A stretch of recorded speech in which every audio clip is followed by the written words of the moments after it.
So on and off, I've been a part of the comic community for a while, and I've loved comics for the longest time. I just didn't read very many of them, but I still enjoyed the other media that came out outside of comics, like the movies, shows, and the games. And something that I've really noticed is a lot of the fans are toxic. But before I get into that more, good morning, afternoon, or evening, wherever you are. My name is Aiden, and today I'm going to talk about the comic community. So if you're enjoying this so far, be sure to like, comment, and subscribe. However, before I go any further, I do want it to be understood that in no way do I think this is the entire fandom, nor do I think any of these have such huge parts that it makes it unbearable to enjoy this media alongside the other types of fans. So as I said before, comics are something that I've had an on and off relationship for about a decade in my life, so I'm fairly new to the ins and outs of comics, and lately there's been some things bugging me about the comic community as someone who's new to actually reading the comics, but not really all the lore that comes with most of the characters. First, I want to talk about the most obvious and prominent example of this, and it's the people that I often talk about on this channel, and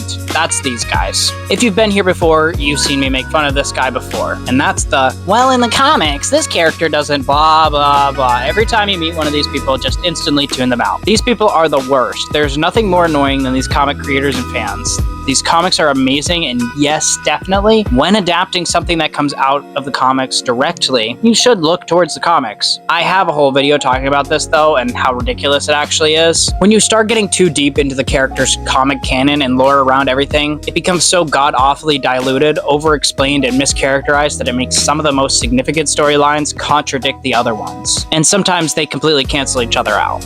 When you dive too deep, you'll learn that some characters are significant from the 40s to the 80s, and then later on are almost completely forgotten when it comes to the continuity of the character from the 80s to the 2000s. And now they've just recently come back into the fold as an important character, but everyone will act like you need that 40 years of importance to make them a good character, even if it's all been retconned. Another example is with Superman. A lot of these types of fans will say that you have to read his first comic ever to get the full aspects of Superman, or if you don't read it, you can't fully appreciate Superman.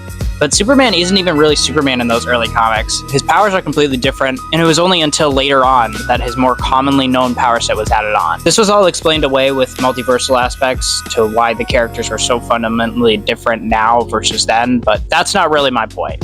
My point is that it makes no sense to adapt some of these storylines. Sometimes it's something stupid that people want adapted.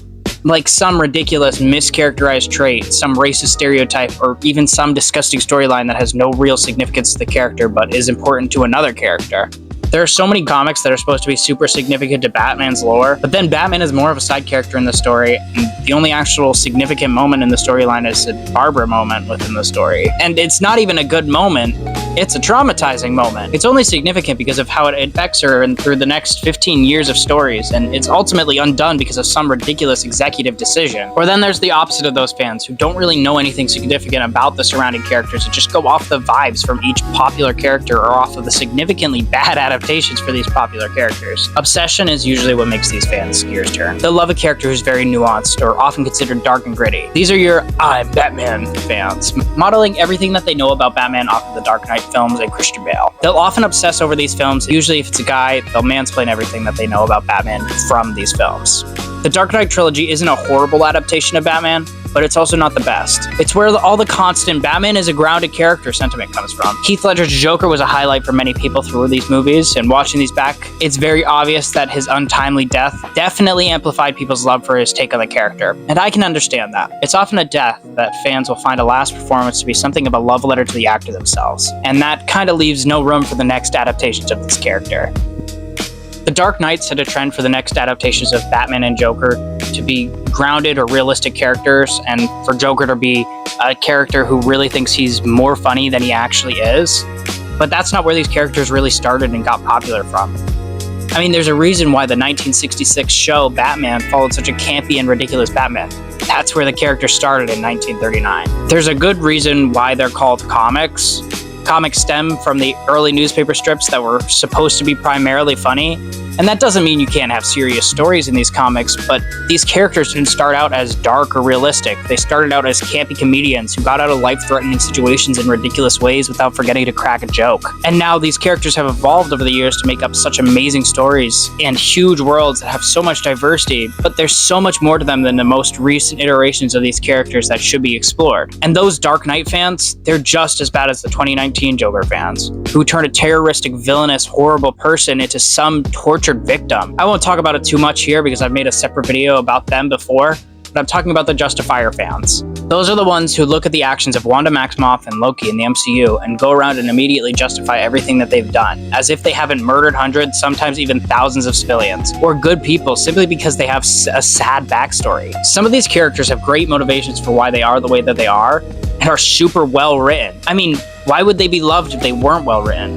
But they're awful people, and non-media literate fans of these characters will latch onto them and use the character as a way to justify their selfish actions in real life. These are usually your 12 to 17-year-olds who don't realize there are much bigger things than them in this world. But they can also be found in the fans who don't know that The Boys is actually making fun of them, or that Lex Luthor was supposed to be the villain of Superman.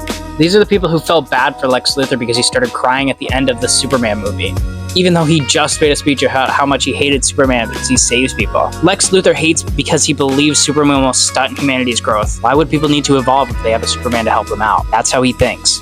These justifiers can also branch off into another breed of fans. A lot of the times they will branch off and become the over-sexualizer fans who will use like pretty privilege on characters that they think are more attractive and will be able to justify their character more because of how attractive they are. Obviously, the over-sexualizers do many other things, but pretty privilege is one thing that over-sexualizers are very often seen doing. These people will ship every character with another if they think they have some type of chemistry. They constantly will use characters as accessories to boost their own headcanons of who has sex with who. Mannerisms that each character should have, and whatever doesn't fit with the canon that they have, means the fan will invalidate real problems the characters have gone through.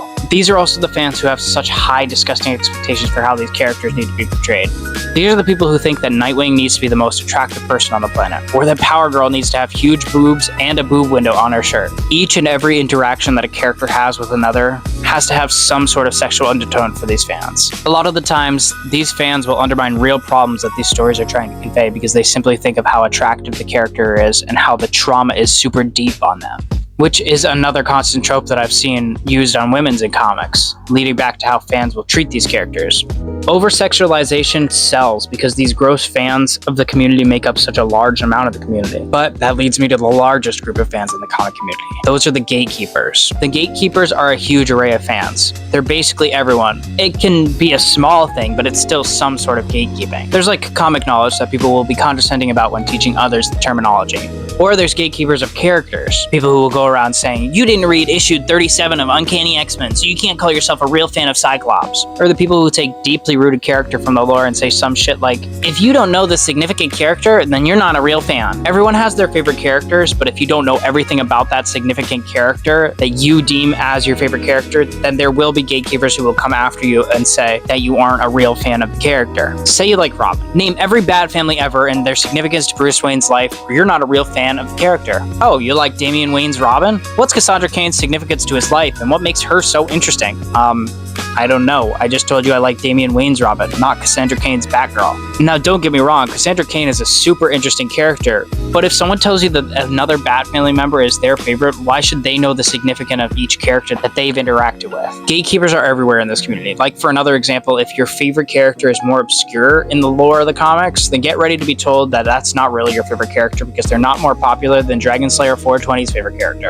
Which is probably like Spider-Man or something, by the way, who is the face of Marvel Comics. Now you might say, how is that gatekeeping, Aiden? Well, by saying that you can't have a lesser popular character than one of the big three be their favorite, you're gatekeeping that lesser popular character. But that also leads to the other gatekeepers who say that you're not a real fan of whatever character because you haven't been a fan for as long as they have. Or you don't start being a fan until after a certain project, or blah, blah, blah. These are the people who will tell so many other people that they can't love Moon Knight because his show became popular when it first came out. Or the people who fell in love with Booster Gold after James Gunn announced the show that was going to come out. This is ridiculous because these are lesser known characters who will get more popular as more projects come out. But if you aren't a fan before these projects come out, you'll get told you're not a real fan. I just don't understand what's with all these fans. Why, if you have differing views on how each character should be portrayed or the differences in favorites, then it becomes some huge problem.